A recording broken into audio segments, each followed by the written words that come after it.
Eu estava pensando a gente relembrar alguns pontos dos debates que a gente já fez sobre conjuntura, sobretudo para quando a gente chegar no que está acontecendo no Brasil, comprovar que o que se analisa hoje no sistema capitalista mundial e etc., não é um mero discurso ideológico. É uma análise que leva a consequências efetivas na nossa vida. E que o Fora Temer não é porque ele é um machista misógino que nós fazemos oposição. É o que representa a política que está sendo e vai ser executada, não é só por ser um machista misógino, mas pela política que está sendo executada aqui no Brasil. A gente lembrava que a primeira coisa que eu acho muito importante, nós termos muito claro o que estamos enfrentando nesses anos no planeta, é se nós vamos ter um retrocesso civilizatório ou se nós vamos ter capacidade e condição de responder a um avanço civilizatório no planeta. Isso é o que está em jogo. Isso está em jogo em todas as áreas. Se nós analisarmos que a crise de 2008, a partir de 2008, ela foi aprofundada com crises pré-existentes, crise energética, crise de meio ambiente, crise social, crise política no planeta, as respostas que vieram pós-2008 no planeta sempre foram respostas regressivas, ou seja, de um regresso a padrões que a humanidade conseguiu acumular no mundo, retrocedendo esses padrões. A crise dos refugiados do Oriente Médio e na Europa. A volta de governos extremamente xenófobos e racistas na Europa. Uma extrema-direita voltando a ter um apelo na sociedade alemã, que não é pouca coisa, pela experiência que tiveram na metade do século XX, uma extrema-direita voltando com a presença forte na Alemanha, e a Alemanha, como todos nós sabemos, se não o principal, um dos principais países da Europa, e a ideia que se combate a crise de 2008 com perdas para a população e para os trabalhadores e trabalhadoras. A França ontem mesmo teve uma manifestação grande, porque lá também tenta-se uma reforma trabalhista em que retira-se direito da população. Então, o que nós estamos debatendo hoje, e o que o Brasil está inserido nisso, é se nós vamos conseguir resolver e dar um avanço civilizatório para esse planeta e para a nossa região, ou se nós vamos retroceder. E aí a disputa se dá em vários fatores. Entre esses fatores, uma disputa de valores. Nós vamos conseguir ganhar na sociedade a ideia de construir valores coletivos, solidários para a humanidade, ou nós vamos reforçar uma ideia do individualismo, do consumismo exacerbado e que o Estado não atenda a maioria da população. É impressionante que nessa disputa de crise de valores, o que fizeram nesse país criando um clima de um ódio irracional contra pobre, contra preto, contra negro, contra nordestinos, mulheres, homossexuais e etc. Criaram um ódio insano. E esse ódio transformado para o plano político, para uma força política que na sua história defendia a ideia de mais igualdade, mais inclusão e etc. Essa força política, partidariamente, é o PT, mas não se iluda que outros partidos de esquerda também entram nesse processo de crise. E um ataque forte àquelas organizações sociais que disputam esses valores. Os valores de coletividade, os valores de saídas coletivas, os valores de bem-estar para a nossa população. Então nós não estamos nessa disputa de valores debatendo se a gente tem inclusão ou não inclusão. Nós estamos debatendo com o setor da nossa sociedade, que é muito amplificado pelas grandes empresas de comunicação, é se nós mantemos privilégios de uma parte da população em detrimento da outra, ou se nós temos igualdade. Porque um setor da classe média, da chamada classe média, ela não quer igualdade, ela quer privilégio. Ela quer o privilégio de andar no avião e não ter um pobre do seu lado. Ela quer um privilégio que tem um aeroporto, que elas tenham acesso. Ela quer um privilégio que os seus filhos vão para as universidades e os filhos das empregadas não vá, para perpetuar a ideia do trabalho desse tipo. Esse tipo de privilégio é o que se disputou valores nesse país. E criou-se uma lógica, que a gente já tinha analisado isso antes, que é comum em outras partes do planeta. A Primavera Árabe começou dessa forma, de desgaste de um setor político. O que nós tivemos na Espanha começou dessa forma, o que nós tivemos na Argentina, o que se tem até hoje na Venezuela, que é criar uma ideia de uma divisão forte nas nossas sociedades e que aquele grupo que tenta avançar na superação de crises existentes é um grupo incapaz de gerir isso, levando a crises de conflitos, muitas vezes físicos, né, de repressões importantes. Aonde está expresso isso que eu estou falando? Está expresso que 62 pessoas no planeta, isso a gente falou lá em Foz do Iguaçu, 62 pessoas no planeta hoje detêm a riqueza de 3 bilhões de pessoas. 62 pessoas detêm a riqueza de 3 bilhões de pessoas. Esse é o resultado do que a crise produziu. Com a crise do sistema que foi produzido, há uma segunda disputa que nós vivemos hoje intensamente no Brasil. Para que servem os Estados nacionais? Para que servem os Estados nacionais? Os Estados nacionais servem para atender a maioria das populações ou servem para entender interesses econômicos muito concentrados?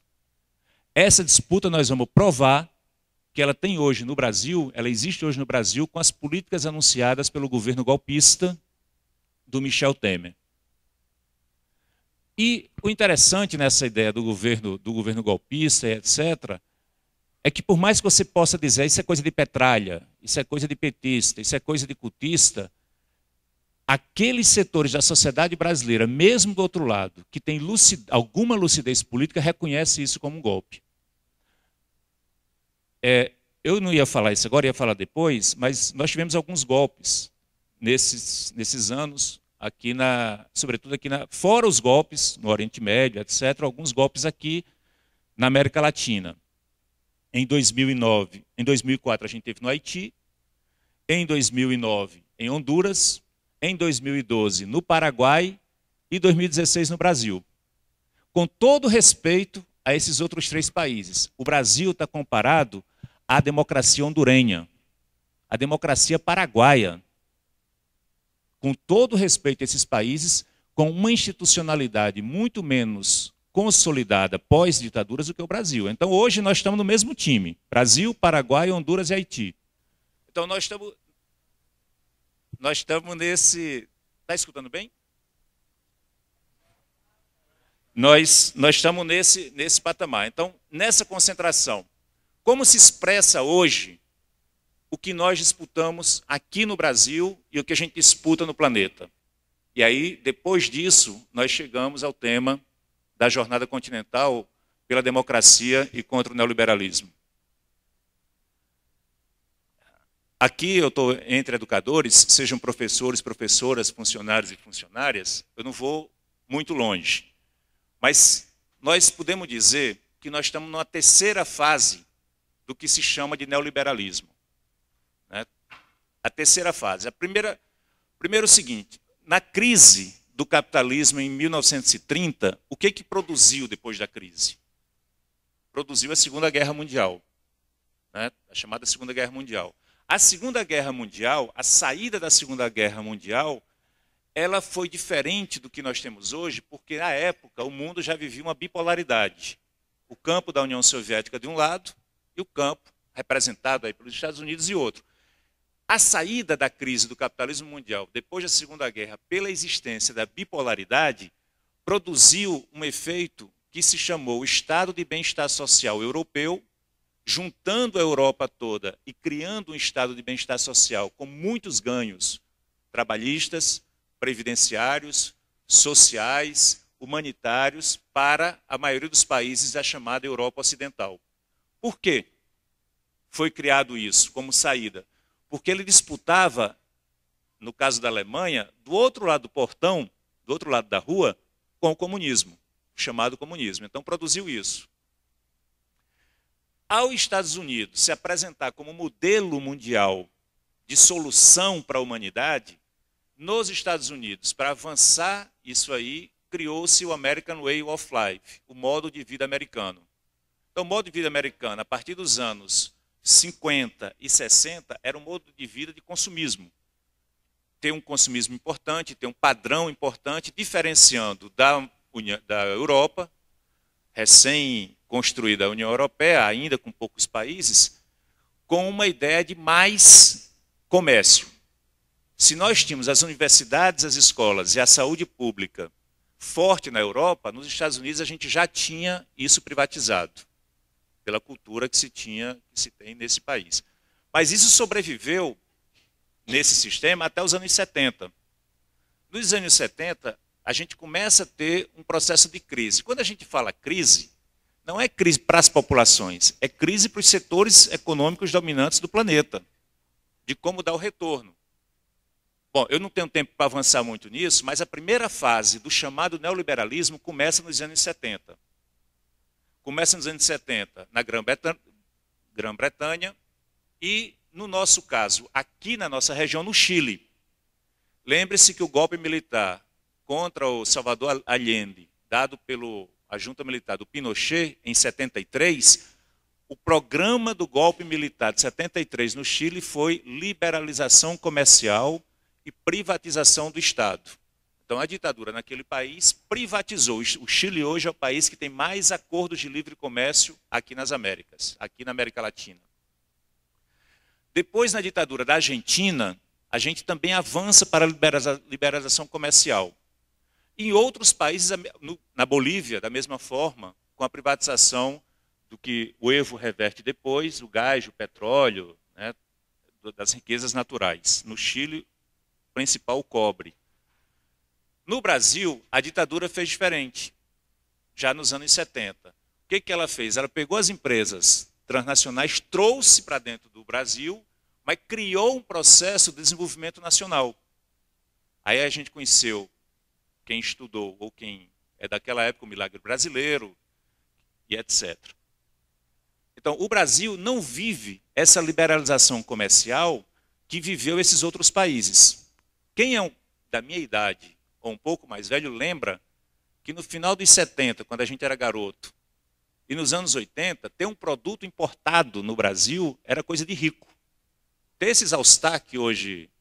Eu lembro que eu jogava basquete, eu queria um All-Star e nunca consegui comprar. Mas ter um All-Star era uma coisa assim, de status para essa época. Então a gente não teve essa liberalização e teve um fortalecimento da indústria nacional. Então essa é a primeira fase do neoliberalismo. Depois vem os anos 80, que a gente tem uma crise geral também estabelecida no planeta. Aí vem uma outra fase, que é a partir de 1989 e 90, que é o fim da bipolaridade. Com o fim da bipolaridade, entra de maneira avassaladora no mundo a ideia do neoliberalismo, não só como modelo econômico, mas como modelo político e modelo social. Foi quando nós apanhamos, quando os sindicatos eram chamados de pré-históricos, nós éramos trogloditas, que a meritocracia tinha que prevalecer frente à democracia ou a direitos. Lembre-se que isso voltou nos anos 90. Só que nos anos 90, com a crise do fim da bipolaridade, havia um apelo social nas nossas populações muito forte que isso podia resolver. Lembre-se que a gente tinha um discurso, não importa se o produto vem de outro país. O que importa é que ele é mais barato e é bom e a população quer. Não importa se o serviço de luz e água é feito por uma empresa terceirizada. O que importa é ter esse serviço. Não importa se a gente vai ter os carros, que o Collor denominou de carroças, e se a gente vai ter um outro padrão. Nos anos 90, isso foi muito forte no Brasil. Nós vimos uma geração de hiperinflação. Quando se controla a inflação e abre a economia brasileira em 91, a gente tem uma mudança de um sistema no Brasil. A mudança do que era a substituição de importações para a transnacionalização da economia. E o Fernando Henrique, depois do Plano Real, ganha com muita legitimidade social e política. Lembre-se que eles ganhavam no primeiro turno as eleições em 94. Reelege em 98. Então essa é a segunda fase do neoliberalismo. Ele aplica o programa neoliberal com legitimidade social e política. A Vale do Rio Doce foi vendida, a privatização das siderurgias no Brasil, a privatização na maioria das distribuidoras de água, de luz, a privatização da telefonia no Brasil, a quebra do monopólio de petróleo, que era da Petrobras. Então, tudo isso foi feito com legitimidade social e política nos anos 90. Só que esse modelo faliu, porque prometeu entregar um país melhor e entregou um país pior, com mais desemprego, o retorno da inflação, uma dívida externa muito alta. Em 2002, o Brasil tinha de reserva cambial, o Cid pode me ajudar, se não me engano, 32 bilhões de dólares. Hoje nós temos 380 bilhões de reserva. Então, o país que foi entregue foi esse. Nenhuma universidade criada nos anos 90, nenhuma pública, nenhuma sala de aula, nenhum campus, o fim das escolas técnicas, ou seja, um aprofundamento disso. A resistência dos movimentos sociais, que se tinha muito fortemente, a partir do Fórum Social Mundial, com Outro Mundo é Possível, a campanha continental contra a ALCA, a área do livre comércio das Américas e etc., levou que em 2002 o Lula fosse eleito. Nesse mesmo período na América Latina, já tinha sido eleito o Chávez antes, na Venezuela, o Lula foi eleito, depois foi eleito o Néstor Kirchner na Argentina, depois o Tabaré Vázquez no Uruguai, o Evo na Bolívia, o Rafael no Equador, da Nicarágua voltando, né, à frente sandinista, em El Salvador ganhando o Funes, e a gente analisava o seguinte: não existe um modelo, não existe algo acabado, mas as condições de criar algo pós-neoliberal estavam aqui, na nossa região. Então foram 10, 15 anos na nossa região em que o continente mais desigual do mundo, que é a América Latina, diminuiu a desigualdade em 10, 15 anos, onde o salário mínimo entra para compor renda nacional, que não compunha.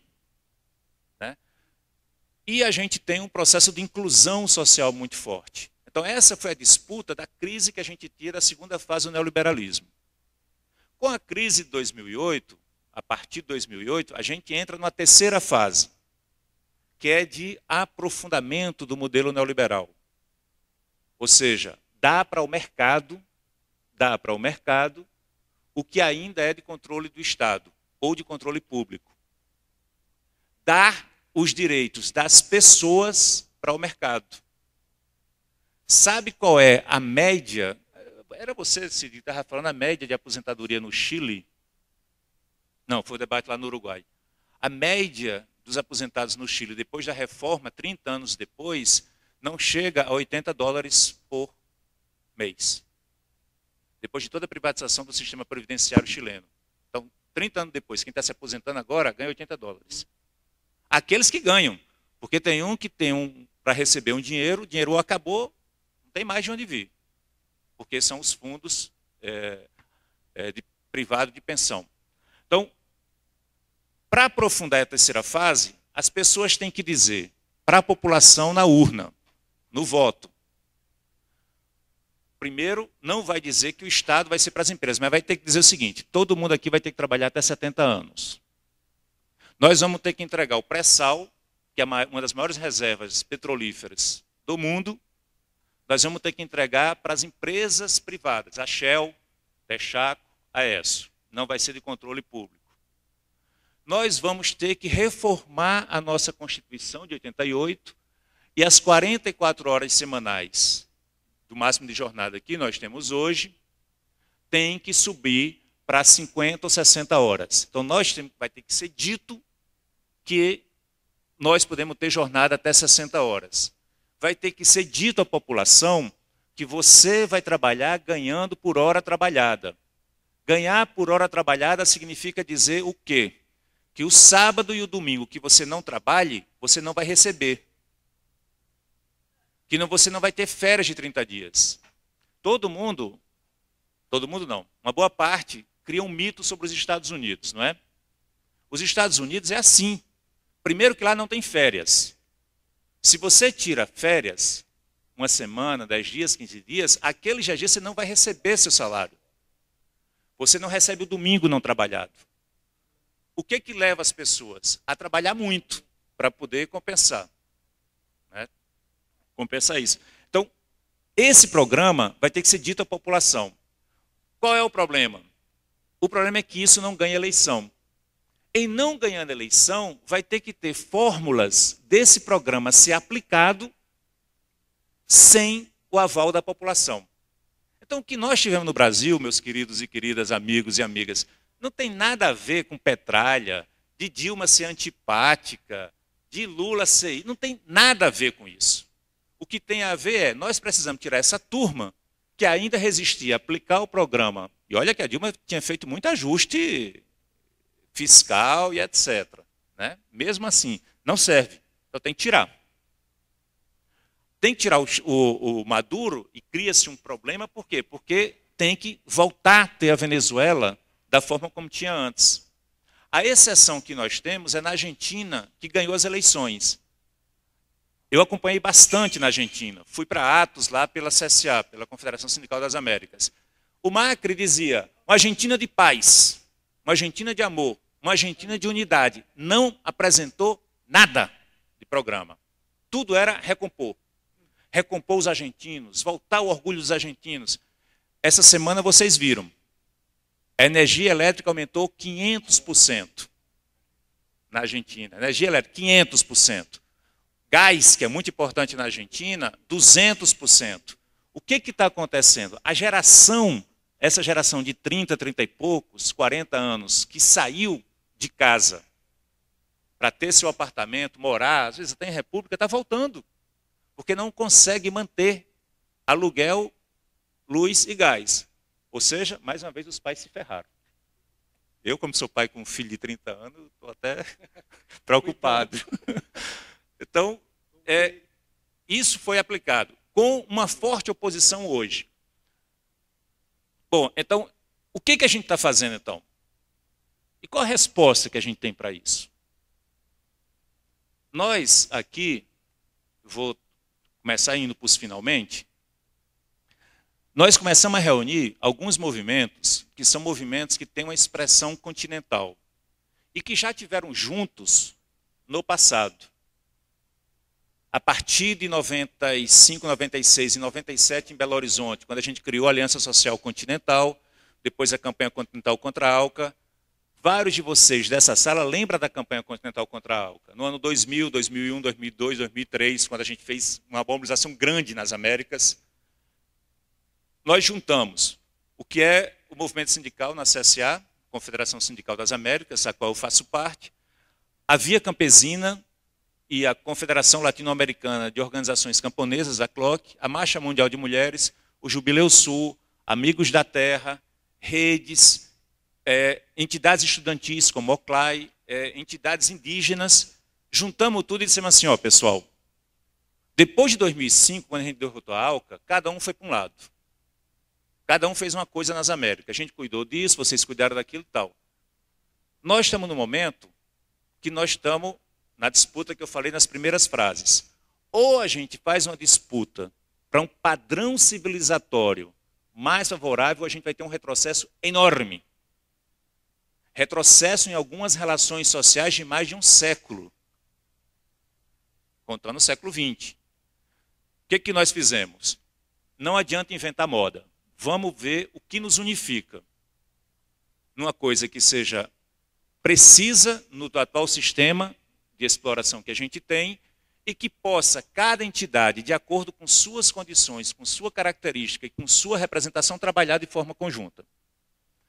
Nós identificamos que o atual sistema de hoje, ele tem agentes que reproduzem a política econômica no mundo e tem instrumentos para reproduzir essa política.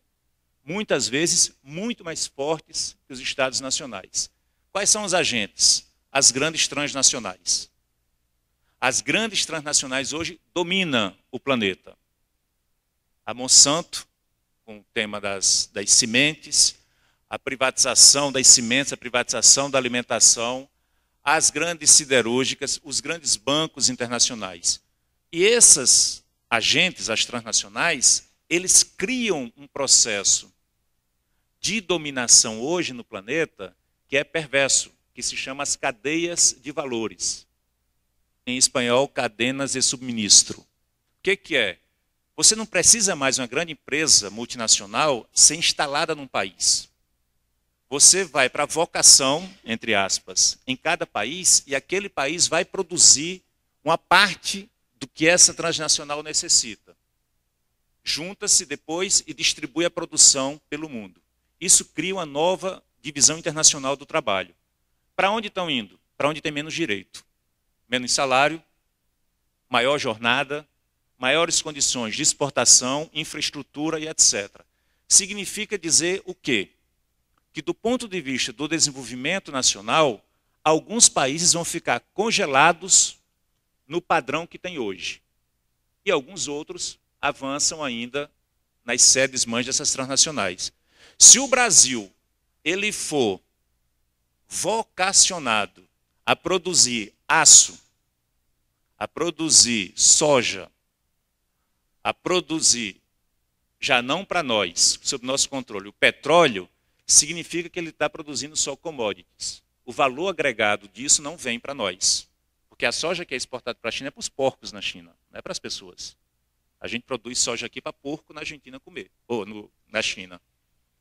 O aço, da mesma forma, para essas indústrias e etc. Então, as cadeias de valores e as transnacionais é um problema do sistema hoje. Nós temos que atacar. Uma transnacional não pode impedir que um país tenha desenvolvimento e que as leis nacionais desses países não possam proteger seus trabalhadores e trabalhadoras. Portanto, um tema que nos unifica, combate a essas políticas das transnacionais. Segundo ponto, são os mecanismos que eles têm. Os mecanismos são os tratados de livre comércio. Os tradicionais, TISA, que é o Tratado Internacional sobre Serviços, TTPI, que é o Tratado de Proteção dos Investimentos, o Transpacífico, que junta uma zona de livre comércio de todos que vai pelo Pacífico, mas quer pôr o Brasil também nisso, criando uma área que não existe proteção para o comércio nacional e quem for mais forte pode invadir com qualquer produto que tenha. Então, os tratados de livre comércio são os mecanismos. Então, o segundo ponto que nos unifica no continente é dizer o seguinte: vamos lutar seriamente contra esses tratados. O terceiro ponto que nos unifica é o tema da democracia. Aqui, companheiros e companheiras, pode ter qualquer expressão ideológica. Qualquer. Nós podemos ter anarquista, do ponto de vista clássico aqui dentro, nós podemos ter socialistas, nós podemos ter comunistas, nós podemos ter social-democratas, nós podemos ter qualquer coisa. Agora, uma coisa é fato. Para qualquer linha ideológica, atuar na democracia é muito melhor do que atuar num ambiente autoritário. Por mais que a resistência nos ponha juntos, mas essa atuação é imagina você ter uma atuação sindical com a ideia da criminalização a qualquer momento que você pode receber. Você ser criminalizado pela sua ação política sindical. Então, a democracia como um terceiro ponto. Nossa. E o outro que é a integração dos nossos povos. Mas já falei 2 vezes ele de Edson, o Hermes, só 2 coisas. Em relação ao TISA, a gente já fez debates, mas tem que recuperar. E nós vamos ter na jornada produção sobre cada ponto. O TISA significa que libera os serviços para qualquer empresa do mundo vir para cá e disputar em pé de igualdade. Qual é a consequência em assinar o TISA? Se uma grande empresa multinacional de escolas privadas vier para Curitiba, se instalar em Curitiba, e a escola pública do Paraná, ou aqui em Curitiba, eles alegarem que a qualidade da escola pública vai gerar prejuízos futuros, presumidos, para essa empresa, ele pode acionar judicialmente o país contra as escolas públicas. Como foi acionado no Canadá, por ter assinado o TISA, o tema dos Correios. Correio canadense público muito bom. Os Correios privados, esses... FedEx, o quê? FedEx que é daqui, né? Mas FedEx, esses outros, DHL, eles entraram com ação contra o governo canadense porque os Correios estavam dando prejuízo às empresas privadas. Significa que todas as áreas do cuidado humano dos serviços vai para a iniciativa privada. Vocês já foram em hospitais, esses mais recentes, a gente não é mais tratado no hospital como paciente, a gente é tratado como cliente. Então, existe uma diferença enorme entre você ser tratado como um paciente que vai cuidar-se no hospital do que você ser um cliente. Acontece o que vai acontecer nos Estados Unidos, não tem dinheiro para pagar a rua. Tem vários documentários que mostram. Então, esse do TISA, que é central para nós trabalharmos, nós que somos do serviço público. O Tratado de Proteção de Investimento é pior. Qualquer empresa pode fazer um investimento nacional e se sentir-se prejudicada com a lei pública, pode acionar multas multimilionárias contra o país. Quer um exemplo? Primeiro, o governo Tabaré Vázquez, no Uruguai.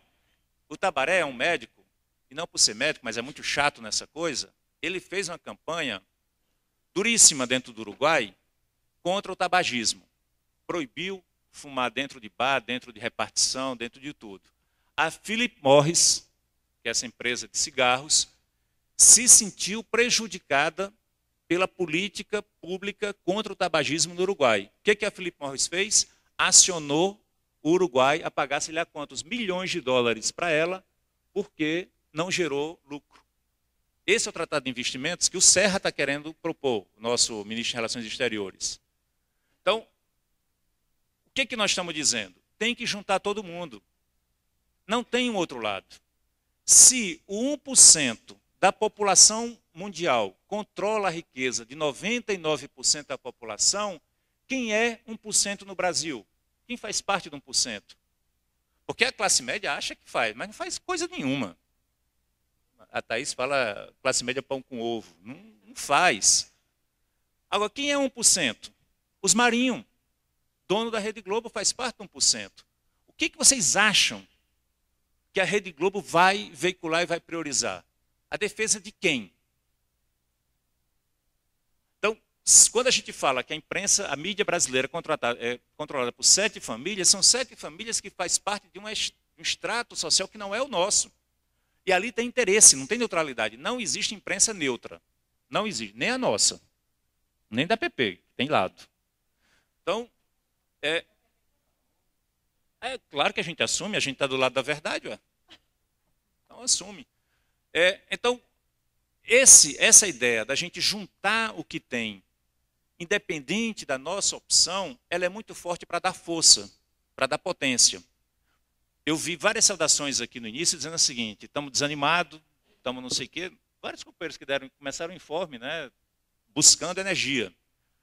A energia só tem em um lugar, não tem em outro, é nós mesmos. Agora, nós temos que juntar com os nossos. Se o professor se sente incomodado em se juntar com o Sem Terra, está ferrado. Porque não vai juntar com o outro lado. Vai ficar sozinho, vai perder. Vai perder a aposentadoria, vai perder a hora-atividade, vai perder o salário depois que se aposenta, quando desvincula. Vai perder, não tem papo.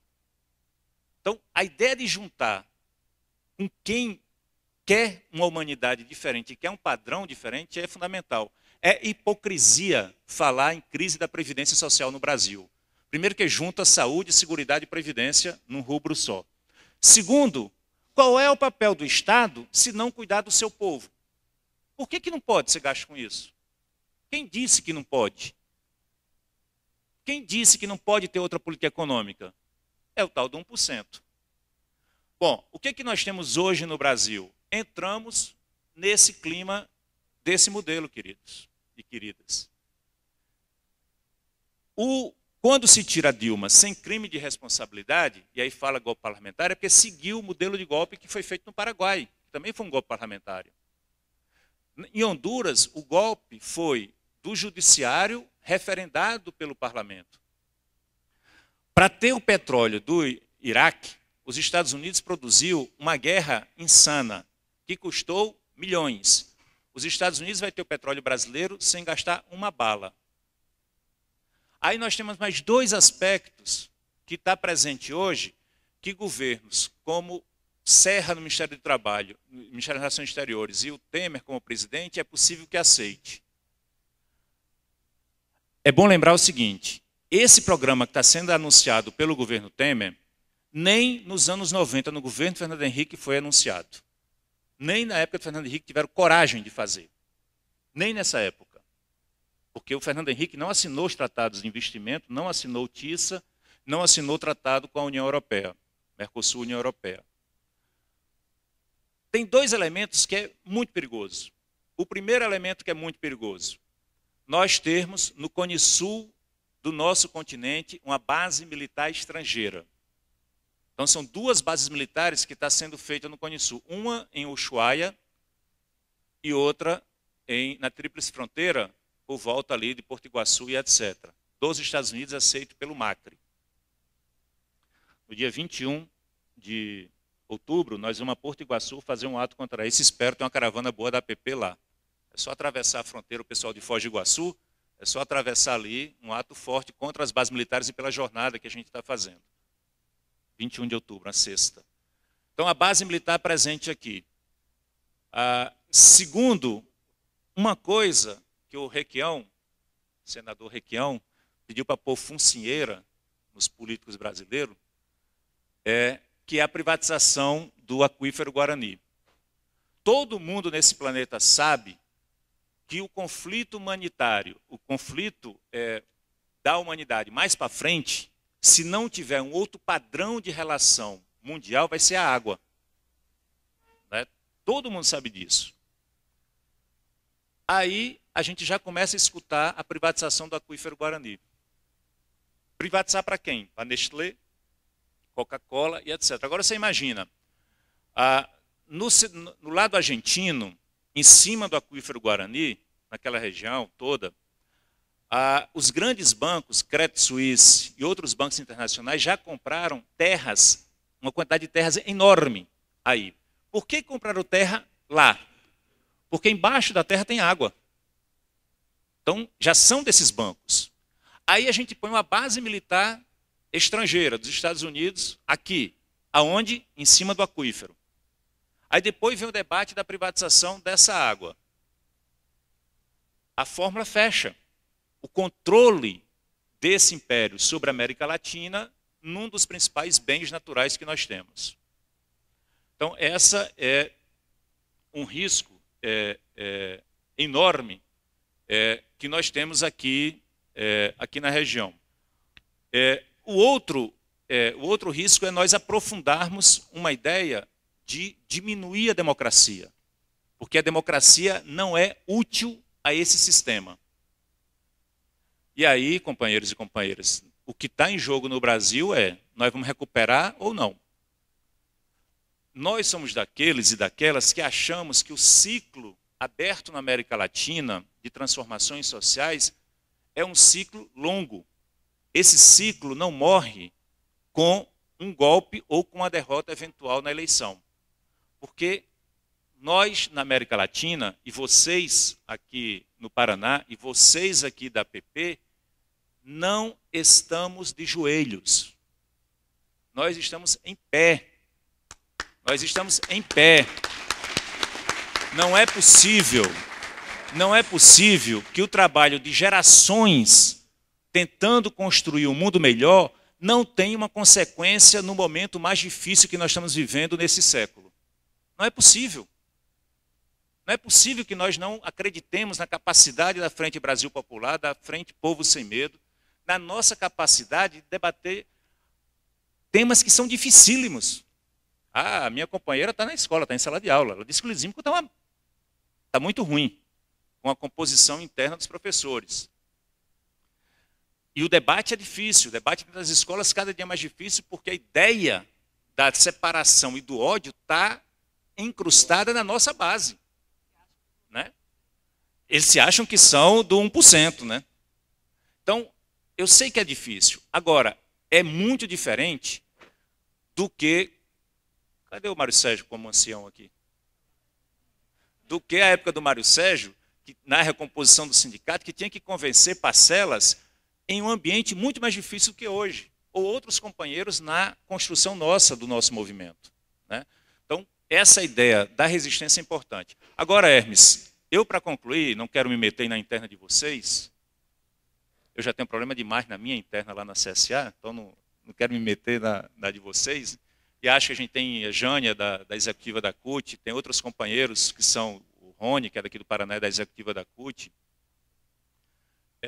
Existe esse monitoramento diário da nossa resistência. Eu acho que o que mais importa nesse momento é acúmulo de força. É acúmulo de força. Então, assim, se nós estamos preparando uma greve geral para novembro, que não tem data ainda, ou não sei para que data é, mas estão preparando, a preparação tem que ser efetiva. Vocês têm um problema sério.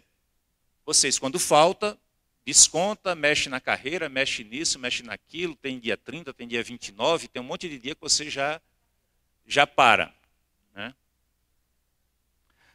Eu acho que o acúmulo de força, nesse momento, ele é fundamental. Para quando nós tivermos a greve geral de verdade, a gente conseguir parar. E aí fazer essa pergunta que a Jânia está provocando lá da frente. Que carreira? Vocês sabem, que vocês estão em sala de aula, que o livro de classe hoje, ele já não registra o dia trabalhado, ele registra a hora trabalhada. Né? Então isso já é uma mudança do que pode vir para frente. Então, nesse caso específico, nós acumularmos força e não estarmos de joelho é fundamental. E aí a jornada continental contra o neoliberalismo e pela democracia vai colocar um sentido unitário nas Américas de todos estarem lutando pela mesma coisa, independente da sua. Eu sugiro, sinceramente, que a partir desse lançamento hoje aqui, seja uma prioridade para a comunicação da APP trabalhar diariamente o tema da jornada. Eu sugiro que a partir do lançamento dessa jornada, que a formação da APP seja prioridade absoluta dessa jornada. Eu sugiro que as outras áreas de aposentados, educacionais, secretarias gerais, etc., tenha isso como sentido. Por quê? Porque nós estamos sabendo que o professor do Paraná está metido na jornada defendendo um outro padrão civilizatório junto com o professor da Argentina. Porque nós estamos indo lá na Suteba, né, e na Ceteira. Está fazendo junto com o professor de Costa Rica e está fazendo junto com o professor de Quebec, no Canadá, e junto com professores dos Estados Unidos, num sentido único da jornada. Então, a ideia da gente mover o continente no mês, agora nesse final de mês de setembro, mover o continente no mês de outubro e em novembro, nós mobilizarmos e visibilizarmos essa ideia que estamos juntos no continente, ela é muito importante. Por quê? Vou concluir com isso. Como ninguém controlou meu tempo, eu fui falando. Por quê? Porque essa jornada não acaba 4 de novembro. A ideia nossa é nós fazermos, depois de 4 de novembro, um balanço do que foi a jornada e apontar a continuidade para o próximo ano. Já está acertado que no próximo ano nós vamos refazer um encontro hemisférico, juntar todo mundo do hemisfério no encontro. É possível que seja no mês de março, não está definida a data, nós vamos definir isso em novembro, para dar continuidade. Porque, se nós lembrarmos bem, a campanha contra a ALCA começou ali em 96, 97, mas ela pegou fôlego em 2001, 2002, 2003, e combinou com aquelas centenas de milhares que estávamos em Mar del Plata, quando o Lula, o Chaves e o Nestor Kirchner não deixaram, na negociação da Cúpula das Américas, assinar o acordo da ALCA. Então, esse sentido volta. E por que dialoga com nós a jornada? Por que dialoga com o tema da democracia no Brasil, por que dialoga com o tema do modelo econômico brasileiro e dialoga com os tratados de livre comércio que o Serra está a fim de pôr para assinar. Então, se nós temos acúmulo, se nós ainda estamos de pé, nós somos derrotados por uma elite conservadora, dura e que controla o Estado brasileiro, porque não foi só aqueles deputados e senadores que criaram aquele circo. O Estado brasileiro entrou no golpe. Quando o Ministério Público não fala nada, quando a Polícia Federal é agente também e quando o Judiciário é conivente com o golpe. Então nós temos uma estrutura do Estado, que é o Judiciário, seus organismos, Ministério Público, etc. Uma outra estrutura do Estado, que é o Parlamento, né? Os dois conspirando para derrubar a terceira estrutura do Estado, que é o Poder Executivo. Quando fecha com o Poder Executivo, fecha o cerco de uma política de Estado regressiva. Qual é o problema? É que não existe unidade programática, ou não existe unidade política entre eles. Existem os interesses das grandes empresas, mas o Rodrigo Maia já falou, o presidente da Câmara já falou ontem, que a reforma da Previdência pode ficar para 2017, porque estão morrendo de medo das eleições municipais de ser taxado de golpista. Então, nesse caso, a nossa resistência imediata e com força é muito importante. E aí, eu queria assim, cumprimentar muito o acerto da CUT, que na reunião dessa semana de Brasília, definiu o direta já. Por que direta já? Porque quando você tem a bandeira direta já, você questiona o golpe. E aí você tem uma segunda coisa, é o povo que decide. Se o povo quer essa política econômica, vá às urnas, vote e aplique. Aí vai. Agora, se o povo quiser outra coisa, vamos fazer outra coisa. Segundo, há um risco eminente do chamado golpe dentro do golpe. Esse risco é iminente. Do próprio Temer, esse sujeito aí, é de ser derrubado. E ter uma outra composição de forças via Congresso Nacional para aprofundar o que nós temos hoje no Brasil. Agora eu digo uma coisa para vocês sem nenhum problema. Nós estamos sendo motivo de chacota internacional. Chacota. Esse espetáculo que foi feito ontem assim, não se entende fora do Brasil, não se entende que eu tenho uma forte convicção e minha convicção desmonte o Estado democrático de direito, que é o direito da prova. Então, é muito ruim estar nessa situação. Agora, por que o Brasil? Porque se foi feito, com todo respeito, no Haiti, é uma coisa. Foi feito em Honduras, nós resistimos, está bem. O Paraguai foi feito, nós resistimos, etc. O Lugo ganharia hoje as eleições, está bem. Agora, quando faz no Brasil, depois que faz no Brasil, pode fazer em qualquer um. Em qualquer um, porque nós somos o principal país da América Latina, junto com o México. E o México numa crise profunda. Então, o que está em jogo é essa recomposição. E eu acho que a única saída que nós temos para o Brasil, independente da vontade, é dar as possibilidades que o povo recoloque o tema das eleições diretas já, e quem ganhar, e se nós ganharmos, ou a força política que ganhar, fazer a reforma política para que esses deputados e deputadas que não têm a menor convicção política e ideológica, porque a maioria que estava no golpe fazia parte, né? Ricardo Barros foi da liderança do governo, né, da Dilma, era vice-líder, sei lá o que era lá dentro. Era, né? Então, há que ter isso. E há que repensar a recomposição de força. Me desculpe, mas o sistema de aliança política, hoje no sistema político brasileiro, leva a isso. Não acumulamos. Não acumulamos reformas estruturais e não acumulamos vitória. Então, há que repensar a relação da democracia representativa com a democracia participativa. O que eu acho, sinceramente, o que eu vejo nas Américas nós estamos tendo um retrocesso importantíssimo. Importantíssimo.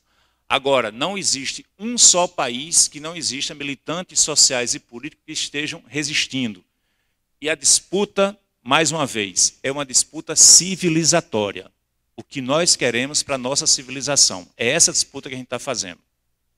E essa disputa nós queremos traduzir numa pauta sindical local para que tenha consequência nacional e consequência continental. Desculpa o tempo, muito obrigado mais uma vez.